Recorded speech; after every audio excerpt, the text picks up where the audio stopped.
Hi everyone. मार्च का महीना शुरू हो गया है और हमारे यहाँ पर सर्दियाँ अब धीरे धीरे कम हो रही हैं। आगे हम गर्मियों की ओर बढ़ रहे हैं और हमारे गार्डन में अभी कई तरह के फूल खिल रहे हैं। हमने सर्दियों में कई तरह की सब्जियाँ भी लगाई थी अपने यहाँ पर, इनके अंदर भी सब्जियाँ लगना शुरू हो गई हैं। अब ये सभी चीज़ें इसीलिए पॉसिबल हुआ क्योंकि हमने सही समय पर बीज ग्रो किया, सही तरीके से प्लांट तैयार किया और इन्हें अपने गार्डन में अच्छे से ग्रो किया। अब गर्मियों में भी हमारे गार्डन में इसी तरह से प्लांट ग्रो होते रहें, इसके लिए ज़रूरी है कि हम सही समय पर फूलों के बीज, सब्जियों के बीज अपने घर पर ग्रो करें। सो टाइमिंग बहुत इंपॉर्टेंट होता है। तो चलिए आज की वीडियो में हम इसी क्वेश्चन को आंसर करने की कोशिश करेंगे कि गर्मियों के बीज लगाने का सबसे बढ़िया समय कौन सा होता है। हमारे इंडिया में कई प्रकार के मौसम होते हैं जिसमें हर एक मौसम में अलग अलग प्रकार के पेड़ पौधे, सब्जियां, फल, फूल ग्रो होती हैं। अब देखिए, साउथ इंडिया में मौसम सालों भर अनुकूल रहता है, ज़्यादा वेरिएशन नहीं आता है। वहीं नॉर्थ इंडिया की बात करें तो यहाँ पर वेरिएशन बहुत ज़्यादा आता है। अब बीज लगाने का जो आइडियल टेम्परेचर होता है ये 25 डिग्री सेल्सियस से लेकर 35 डिग्री सेल्सियस तक काफ़ी बढ़िया माना जाता है। अब ऐसा कहने का यह मतलब बिल्कुल नहीं है कि हमारे बीज केवल इतने ही टेम्परेचर रेंज में ग्रो करेंगे, बल्कि इसका मतलब यह है कि अगर आप इस टेम्परेचर रेंज में अपने बीज लगाते हैं तो आपके सीड के जर्मिनेट होने के चांसेस काफ़ी बढ़ जाते हैं। अब देखिए, अगर आप टेम्परेचर का ध्यान नहीं रखते हैं तो आप महीनों का ध्यान रख सकते हैं। जैसे कि साउथ इंडिया की बात करें तो आप अपने गर्मियों के बीज लगाना जनवरी के महीने से शुरू कर सकते हैं। वहीं अगर आप नॉर्थ इंडिया से हैं तो आप अपने गर्मियों के जो बीज हैं ये फरवरी या फिर फरवरी के दूसरे हफ्ते से अपने बीज लगाना शुरू कर सकते हैं।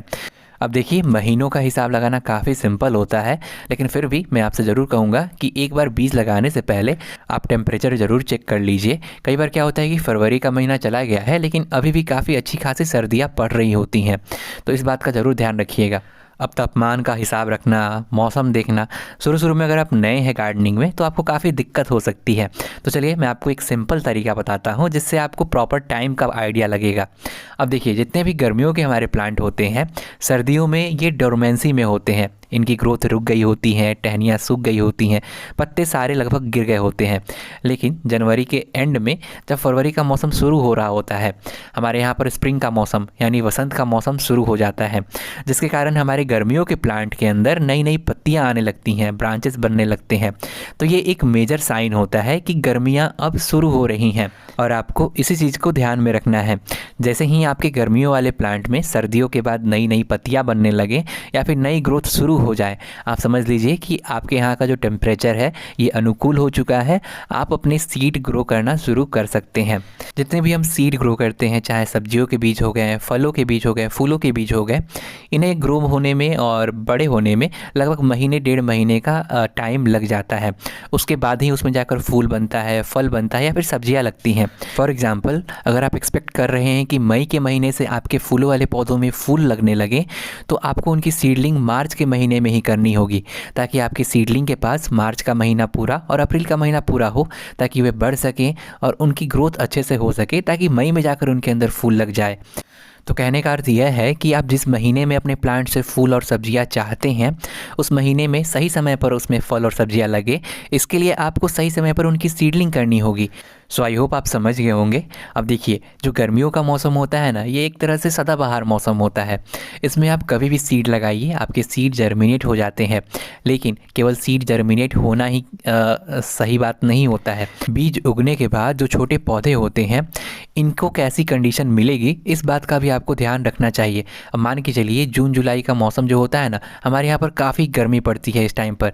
पौधे आप कैसे भी लगाइए, कैसे भी पानी दीजिए, दोपहर में जाकर हमारे पौधे फिर भी झुलस जाते हैं, इतनी गर्मी पड़ती है। और मान के चलिए आपने जून के महीने में कोई बीज लगा दिया, बीज को धूप पानी मिला, बीज अच्छे से जर्मिनेट हो गया, लेकिन जब गर्मी तेज़ पड़ेगी ना तो जो छोटा सैपलिंग होगा उसे बचाने में आपको ज़्यादा कष्ट करना पड़ेगा, ज़्यादा देखभाल करनी पड़ेगी। इसीलिए बेहतर होता है कि गर्मियाँ प्रॉपर आने से पहले आप सीडलिंग तैयार कर लें, आप अपने पौधे तैयार कर लें, पौधे बड़े हो जाएँ, ताकि गर्मियों में आपको ज़्यादा देखभाल ना करनी पड़े। तो कहने का अर्थ यह है कि स्प्रिंग सीजन से लेकर आप पूरे समर सीजन में कभी भी अपने सीड ग्रो कर सकते हैं, सीड जर्मिनेट भी हो जाएंगे। लेकिन आगे चलकर जो गर्मी पड़ती है जून जुलाई के महीने में, अगर उस टाइम पर आपके छोटे छोटे सैपलिंग्स रहेंगे तो उनमें देखभाल ज़्यादा करनी पड़ेगी और उनके मरने के चांसेस भी बढ़ जाएंगे।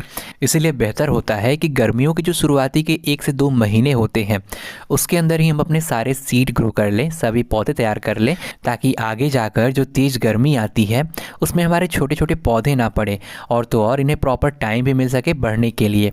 इसलिए जो बेस्ट और आइडियल टाइम होता है सीड ग्रो करने का समर का, ये 15 फरवरी यानी स्प्रिंग के मौसम से लेकर अप्रैल के महीने या फिर मई के स्टार्टिंग तक का होता है। यहाँ पर फिर से मैं आपको याद दिलाना चाहूँगा कि इसका यह मतलब बिल्कुल नहीं है कि केवल आप अप्रैल तक ही बीज लगा सकते हैं, बल्कि यह है कि बेशक आप अप्रैल के बाद भी अपने बीज लगा सकते हैं, बल्कि पूरी गर्मियों में अपने बीज लगा सकते हैं। लेकिन हो सकता है कि इसके बाद आपको थोड़ी मेहनत ज़्यादा करनी पड़े, अपने सीडलिंग्स की देखभाल थोड़ी अधिक करनी पड़े। तो मैंने यहाँ पर बस एक आइडियल समय का बात किया है जिसके अंदर आप आराम से अपने सीड ग्रो कर सकते हैं। सो गर्मियों के बीज लगाने का सबसे बढ़िया समय कौन सा होता है? सो आई थिंक मैं इस क्वेश्चन का आंसर दे पाया हूँ। वीडियो आपको कैसा लगा नीचे कमेंट में ज़रूर बताइएगा। चैनल पर नए हैं, आपको पता है क्या करना है। बाकी इस वीडियो में इतना ही। आगे आप कौन सी वीडियो देखना चाहते हैं कमेंट में बताइए and I will see you in the next one. Bye.